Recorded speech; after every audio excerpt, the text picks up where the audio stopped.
Welcome to मोडैक skill. आज के इस वीडियो में हम बात करने वाले हैं पैरामीटराइज्ड कंस्ट्रक्टर के बारे में। इससे पहले वाले वीडियो में हमने डिफॉल्ट कंस्ट्रक्टर के बारे में बात करी थी और इस वीडियो में हम बात करेंगे पैरामीटराइज्ड कंस्ट्रक्टर के बारे में। सबसे पहले हम एक क्लास बना लेते हैं and the name of my class is first. As we all know that what is the definition of class? Class is a user defined data type. So here the first is a user defined data type. यहाँ पे first जो है एक user defined data type है। Okay and that is the scope of class. ये मेरी class का scope है। और हम जिस तरीके से हमने कंस्ट्रक्टर की थ्योरी में देखा था कि जो हमारा कंस्ट्रक्टर का नेम होता है और कंस्ट्रक्टर का नेम और हमारी क्लास का नेम दोनों सेम होता है। यहाँ पर हमें कंस्ट्रक्टर बनाना है और पैरामेट्रिक्स कंस्ट्रक्टर हमें बनाना है। ओके सबसे पहले हम क्या करते हैं, यहाँ पर हम कुछ वेरिएबल्स लेते हैं लाइक एक्स एंड वाई। यहाँ पर हमारे एक्स और वाई दो वेरिएबल्स हैं और दोनों एक्स और वाई जो हमारे वेरिएबल्स हैं ये अभी प्राइवेट हैं। इसे हम क्लास स्कोप के बाहर एक्सेस नहीं कर सकते और इन्हें ऑब्जेक्ट ओरिएंटेड प्रोग्रामिंग में हम बोलते हैं डेटा मेंबर्स, बिकॉज ये जो है फर्स्ट क्लास के डेटा मेंबर्स हैं। दैट्स वाई हम इसे क्या बोल रहे हैं, डेटा मेंबर्स। ये क्या है, हमारे डेटा मेंबर्स हैं और ये भी बाय डिफॉल्ट प्राइवेट हैं। इन्हें क्लास स्कोप के बाहर हम यूज नहीं कर सकते, डायरेक्टली एक्सेस नहीं कर सकते। ओके अब इन वेरिएबल को इनिशियलाइज करने के लिए हम यहाँ पे कंस्ट्रक्टर बनाते हैं। सबसे पहले हम एक डिफॉल्ट कंस्ट्रक्टर भी बनाते हैं। As you all know that जो हमारा कंस्ट्रक्टर होता है उसका नेम और क्लास का नेम सेम होता है। यहाँ पर हम सबसे पहले एक डिफॉल्ट कंस्ट्रक्टर बनाएंगे and that is the body of default constructor. Okay हम यहाँ पर क्या करते हैं, एक्स और वाई को इनिशियलाइज कर देते हैं जीरो से। मैं x को यहाँ पे जीरो से इनिशियलाइज कर रहा हूँ, सेम मैं y को भी यहाँ पर जीरो से इनिशियलाइज कर रहा हूँ। एक हमने यहाँ पर एक डिफॉल्ट कंस्ट्रक्टर बना लिया है, that is default constructor. Default constructor that is default constructor और हम एक पैरामीटराइज कंस्ट्रक्टर भी यहाँ पर बनाएंगे। ओके उससे पहले हम क्या करते हैं, एक यहाँ पे स्टैटिक डेटा मेंबर यहाँ पे बना लेते हैं। स्टैटिक डेटा मेंबर हम यहाँ पे बना रहे हैं, स्टैटिक इंट काउंटर। काउंटर नाम का एक हम वेरिएबल बना रहे हैं और इस काउंटर नाम की वेरिएबल को मैंने स्टैटिक कर दिया है। और हमें पता है कि जो हमारा स्टैटिक डेटा मेंबर्स होते हैं वो ऑब्जेक्ट की मेमोरी में काउंट नहीं होते हैं, सभी ऑब्जेक्ट से शेयर करते हैं। ऑलरेडी हम इसके ऊपर वीडियो बना चुके हैं और अगर आपने नहीं देखा तो आप देख सकते हैं। स्टैटिक जो है हमारे जो डेटा रहता है वो ऑब्जेक्ट की मेमोरी में काउंट नहीं होता है। उसे क्लास के अंदर डिक्लेयर करते हैं और इनिशियलाइज क्लास स्कोप के बाहर करते हैं। मैं इसे इनिशियलाइज भी कर देता हूं। मैं यहाँ पे लिखूंगा इंट, और क्योंकि ये फर्स्ट क्लास से बिलोंग करता है तो मैं फर्स्ट लिखूंगा स्कोप रिजोल्यूशन ऑपरेटर और मैं यहाँ पे लिखूंगा काउंटर। और मैं इसे जीरो से इनिशियलाइज कर देता हूँ। ओके जिस तरीके से हमें पता है कि हम जो स्टैटिक डेटा मेंबर्स होते हैं उसे डिक्लेयर क्लास स्कोप के अंदर करते हैं और इनिशियलाइज क्लास स्कोप के बाहर करते हैं। हमने इसे इनिशियलाइज कर दिया है और हम चाहते हैं कि जब भी हमारा कंस्ट्रक्टर कॉल हो तो हमारा काउंटर जो है एक से इंक्रीमेंट होना चाहिए। मैं यहाँ पे लिखता हूँ काउंटर प्लस प्लस। हम यहाँ पे लिखेंगे counter plus plus, COUN। Okay that is counter plus plus. Okay मैं चाह रहा हूं कि जब भी ये कंस्ट्रक्टर कॉल हो तो हमारा काउंटर जो है एक से इंक्रीमेंट होना चाहिए। और यहाँ पे एक मैसेज भी हम दे देते हैं, that is default constructor calling, default constructor calling. यहाँ पर हम एक मैसेज दे रहे हैं डिफॉल्ट कंस्ट्रक्टर कॉलिंग। ओके और यहाँ पर हम क्या करेंगे, काउंटर को डिस्प्ले भी करा देते हैं। काउंटर को हम डिस्प्ले करा देते हैं एंड यहाँ पर हमने क्या किया है, एक अभी डिफॉल्ट कंस्ट्रक्टर बनाया है, अभी हमने पैरामीटर्स कंस्ट्रक्टर नहीं बनाया, अभी हमने डिफॉल्ट कंस्ट्रक्टर बनाया है और उसमें एक हमने काउंटर लगा दिया है जिससे जब भी ये कंस्ट्रक्टर कॉल होगा काउंटर जो है हमारा एक से इंक्रीमेंट होगा। अब हम क्या करते हैं, यहाँ पर एक पैरामीटराइज कंस्ट्रक्टर बनाते हैं। ओके और हमें पता है कि जो हमारे कंस्ट्रक्टर रहते हैं उसका नेम और क्लास का नेम सेम होता है। एक इंपॉर्टेंट पॉइंट और जो था, हमारे जो कंस्ट्रक्टर रहते हैं उसे हमें पब्लिक पार्ट में डिक्लेयर और डिफाइन करना है। पब्लिक पार्ट में डिक्लेयर करना है बिकॉज वो ऑटोमेटिकली कॉल होते हैं, उन्हें कॉल करने की कोई आवश्यकता नहीं है क्योंकि वो अपने आप कॉल होते हैं। इन्हें पब्लिक रखना है। मैंने इसे पब्लिक भी कर दिया है और अब हम पैरामीटर्स कंस्ट्रक्टर यहाँ पे बनाएंगे। मैं यहाँ पे लिखूंगा फर्स्ट। ओके फर्स्ट और यहां पर हम लिखेंगे इंट ए कॉमा इंट बी। हम एक पैरामीटराइज कंस्ट्रक्टर यहां पे बना रहे हैं और यहां पर हम इसका कोड लिखने वाले हैं। हम यहां पे लिखेंगे फर्स्ट और मैं x और y को यहाँ पे इनिशियलाइज करता हूँ। सबसे पहले x को मैं a से इनिशियलाइज करता हूँ और y को मैं यहाँ पे b से इनिशियलाइज कर रहा हूँ। ओके, और यहाँ पर हम चाहते हैं कि काउंटर जो है हमारा एक से इंक्रीमेंट हो और एक मैसेज भी है, सो मैं इसे कॉपी करता हूँ और इसे पेस्ट करता हूँ। ओके, और डिफॉल्ट की जगह हम कर देंगे यहाँ पे पैरामीटराइज्ड। सो जब भी ये कंस्ट्रक्टर हमारा कॉल होगा, सो काउंटर जो है हमारा एक से इंक्रीमेंट होगा यहाँ पर। ओके, सो दैट्स हमने यहाँ पर एक काउंटर नाम का वेरिएबल बना दिया है जो एक से इंक्रीमेंट हो रहा है यहाँ पे, और हमें मैसेज मिलेगा यहाँ पे पैरामीटराइज्ड कंस्ट्रक्टर कॉलिंग। सो parameterized constructor calling। ओके, सो ये मैसेज हमें मिल जाएगा जब भी ये हमारा कंस्ट्रक्टर कॉल होगा, सो हमें मैसेज मिलेगा पैरामीटराइज्ड कंस्ट्रक्टर कॉलिंग, और काउंटर की जो वैल्यू होगी वो यहाँ पर डिस्प्ले हो जाएगी। ओके, सो यहाँ पर हमने दो कंस्ट्रक्टर बनाए हैं और हमें पता था कि कंस्ट्रक्टर को हम ओवरलोड कर सकते हैं, मींस दैट एक क्लास में एक से अधिक कंस्ट्रक्टर हो सकते हैं, ये हमने देखा था। सो हमने यहाँ पे दो कंस्ट्रक्टर बनाए हैं, एक हमारा डिफॉल्ट कंस्ट्रक्टर है और एक हमारा जो है पैरामीटराइज्ड कंस्ट्रक्टर। सो एक हमने डिफॉल्ट कंस्ट्रक्टर बनाया है और ये हमारा है पैरामीटराइज्ड कंस्ट्रक्टर। ओके, सो डिफॉल्ट और पैरामीटराइज्ड दोनों हमने यहाँ पर बना दिए हैं। सो यहाँ पे भी हम लिख देते हैं, so that is parameterized constructor. So अब हमें क्या करना है, एक डिस्ट्रक्टर भी यहाँ पे बनाना है। सो हम डिस्ट्रक्टर बनाते हैं यहाँ पे। सो हमने टिल्ट साइन यहाँ पे यूज किया है और हमारा जो डिस्ट्रक्टर रहता है उसका नेम और क्लास का नेम सेम होता है, इसमें कोई भी पैरामीटर हम पास नहीं कर सकते, और that is the body of my destructor. और ये क्या करेगा, ऑब्जेक्ट की मेमोरी को डिस्ट्रॉय करेगा जब हम स्कोप से बाहर आएंगे, जब हमारा प्रोग्राम एग्जीक्यूशन कंप्लीट होने वाला होगा, हम आउट ऑफ स्कोप आएंगे, जैसे हमारा कंपाइलर आउट ऑफ स्कोप आ रहा होगा, डिस्ट्रक्टर फंक्शन ऑटोमेटिकली कॉल होगा। सो हम चाहते हैं कि जब भी हमारा डिस्ट्रक्टर कॉल हो, सो हमें एक मैसेज मिले और काउंटर जो है एक से डिक्रीमेंट हो। सो मैं यहाँ पे क्या करता हूँ, मैं लिख देता हूँ सी आउट, और यहाँ पर हम लिखेंगे डिस्ट्रक्टर कॉलिंग। सो हम यहाँ पे एक मैसेज लिखते हैं डिस्ट्रक्टर कॉलिंग, और यहाँ पर हम काउंटर को एक से डिक्रीमेंट कर देते हैं। ओके, सो जब भी ये डिस्ट्रक्टर कॉल होगा, सो हमें पता पड़ जाएगा। ओके, सो हमने जस्ट एक मैसेज डिस्प्ले कराया है, काउंटर को एक से डिक्रीमेंट कर दिया है। ओके, और एक हम फंक्शन और बना लेते हैं। सो जिस तरह से हमें पता है कि ये जो हमारे कंस्ट्रक्टर और डिस्ट्रक्टर है ये भी स्पेशल मेंबर फंक्शन है क्लास के।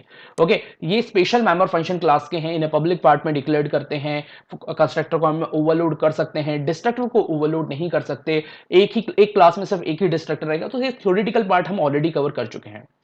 अब हम यहाँ पर एक और फंक्शन बना रहे हैं, सो डिस्प्ले नाम का। सो उसका रिटर्न टाइप हम लिखेंगे सबसे पहले void and display. So name of my function is display, और यहाँ पर हम क्या करने वाले हैं, x और y को डिस्प्ले करने वाले हैं। सो मैं यहाँ पे सी आउट करता हूँ x।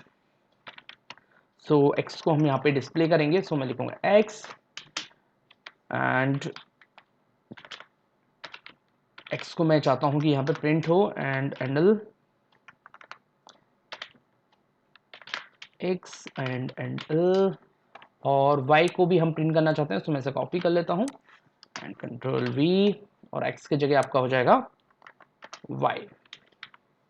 ओके ओके, सो x और y को दोनों को हम यहाँ पे प्रिंट कर रहे हैं। सो x को यहाँ से हटा के हम कर देंगे y। ओके, सो x और y दोनों हमारे यहाँ पे प्रिंट करने के लिए हमने एक डिस्प्ले फंक्शन भी बना लिया है, और इस फंक्शन को हमें कॉल करना पड़ेगा, ये स्पेशल मेंबर फंक्शन नहीं है। सो ये जो है ऑब्जेक्ट से ही कॉल होगा, मींस दैट जो हमारे फर्स्ट क्लास के ऑब्जेक्ट होंगे सिर्फ उसे ही इस फंक्शन को कॉल किया जा सकता है, ये अपने आप कॉल नहीं होगा। ओके, सो सबसे पहले हम यहाँ पर क्या करते हैं, हम फर्स्ट क्लास के ऑब्जेक्ट बनाते हैं। सो मैं फर्स्ट क्लास के कुछ ऑब्जेक्ट्स बना रहा हूँ, f1, f2, f3, f4। सो यहाँ पर मैंने चार ऑब्जेक्ट बना लिए हैं। सो आप गेस करिए अभी कौन सा कंस्ट्रक्टर कॉल होगा। सो f1, f2, f3, f4 के लिए हमारा जो हमारा डिफॉल्ट कंस्ट्रक्टर था वो कॉल होगा। देन अब मैं क्या करता हूँ, एक और कंस्ट्रक्टर यहाँ पे बनाता हूँ, मैं एक और ऑब्जेक्ट बनाऊंगा, सॉरी, एंड जो मेरा ऑब्जेक्ट है उसका नेम होगा अब f5, और इसमें मैं पास करता हूं अब 6,5। अब आप गेस करें कि कौन सा कंस्ट्रक्टर यहाँ पे कॉल होगा, तो डेफिनेटली यहाँ पर अभी पैरामीटराइज्ड कंस्ट्रक्टर कॉल होगा। सो यहाँ पर ये इम्प्लिसिट कॉल है, कंस्ट्रक्टर अपने आप कॉल हो रहा है।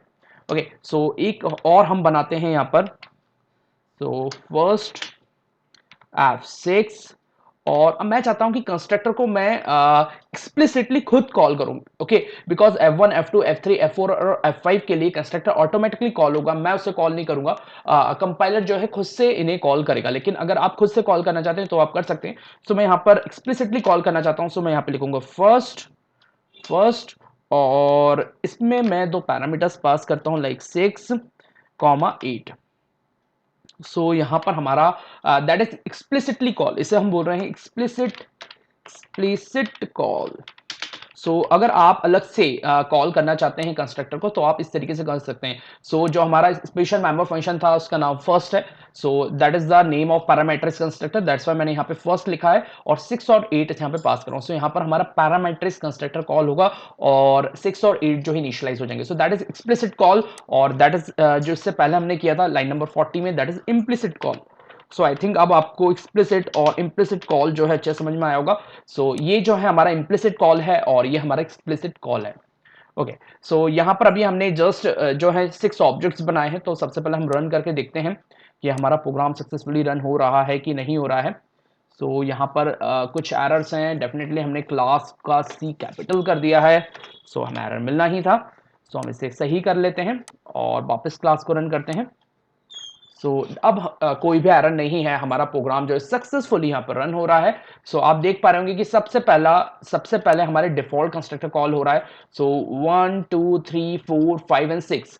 सो 1 2 3 और 4 सबसे पहले डिफॉल्ट मींस दैट हमने 4 कंस्ट्रक्टर्स बनाए थे जिन्होंने डिफॉल्ट कंस्ट्रक्टर कॉल किया, दैट्स व्हाई यहाँ पर लिखकर आ रहा है default constructor calling 1 2 3 and 4। Then parameters constructor call हुए 5 and 6 and then 6 5 4 3 2 1 destructor call हुआ और उसने सभी ऑब्जेक्ट्स को डिस्ट्रॉय किया। सो सबसे पहले उसने जो है 6 नंबर का जो मींस दैट आपका लास्ट जो ऑब्जेक्ट था दैट इज F6 उसे डिस्ट्रॉय किया, then F5 then F4 F3 F2 and F1। सो आपको पता है कि जो हमारा डिस्ट्रक्टर है वो रिवर्स ऑर्डर में डिस्ट्रॉय करेगा, मींस दैट सबसे पहले मेमोरी बनी होगी F1 की, देन F2 की, F3 की, F4 की, F5 की और F6 की। लेकिन जब डिस्ट्रॉय हुई होगी तो रिवर्स ऑर्डर में डिस्ट्रक्टर ने मेमोरी को डिस्ट्रॉय किया होगा, पहले F6 then F5 then F4 then F3 then F2 and then F1।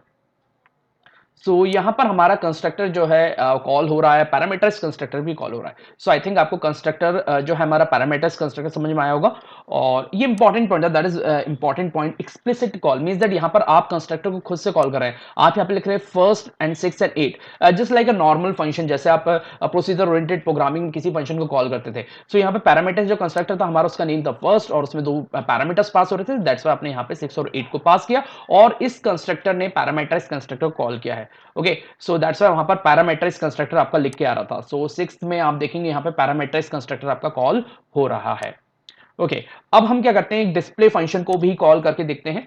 सो मैं यहाँ पे लिखूंगा 6 डॉट और यहां पर हम कॉल करेंगे डिस्प्ले फंक्शन को। सो हम देखते हैं कि डिस्प्ले फंक्शन जो है हमारा क्या आउटपुट हमें दे रहा है। सो हम डिस्प्ले फंक्शन को भी कॉल करते हैं।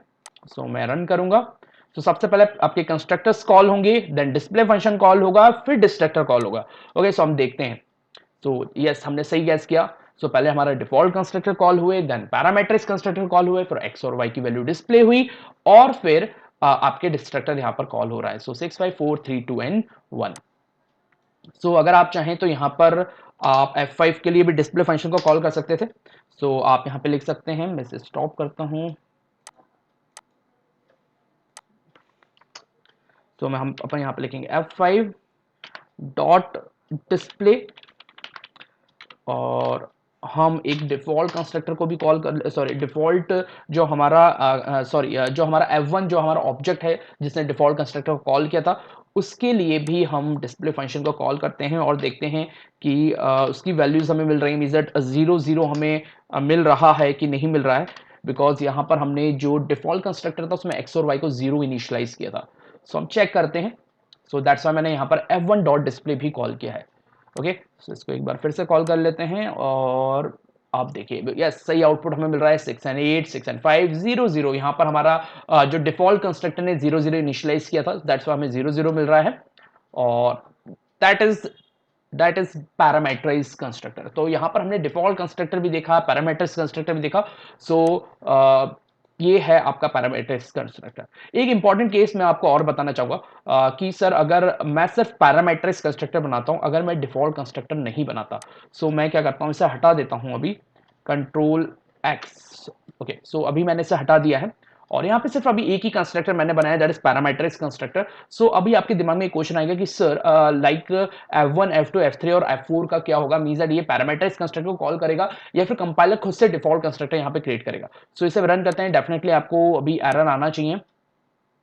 देखिए यहां पर आपको एरर आ गया है, मींस दैट अगर आप कंस्ट्रक्टर बना रहे हैं और आपने यहां पर पैरामीट्राइज्ड कंस्ट्रक्टर बनाया है और यहां पर आप इस तरीके से कुछ ऑब्जेक्ट आपने क्रिएट करे like F1 F2 F3 and F4, सो इसके लिए डेफिनेशन अगर आपने नहीं लिखी है, मींस दैट इसमें कोई पैरामीटर पास नहीं कर रहे, सो इस केस में कंपाइलर खुद का कंस्ट्रक्टर नहीं बनाएगा। सो डेफिनेटली आपको कंपाइल टाइम एरर मिलेगा। सो हमें यहाँ पर एरर आ गए और no matching function for call to first, so that's why हमें यहाँ पे एरर आ रहा है। सो ये कंपलसरी है कि आपको यहाँ पर डिफॉल्ट कंस्ट्रक्टर बनाना ही पड़ेगा। सो मैं वापस इसे कंट्रोल वी कर देता हूँ और प्रोग्राम को फिर रन करता हूँ। अब हमारा प्रोग्राम जो है सक्सेसफुली यहाँ पे रन होगा। So that is parameterized constructor, that is parameterized constructor. अगर आपको इसमें कोई भी डाउट है तो आप मुझे मैसेज करके पूछ सकते हैं, आप मुझे कमेंट कर सकते हैं। So that's all with my today video. Thank you so much.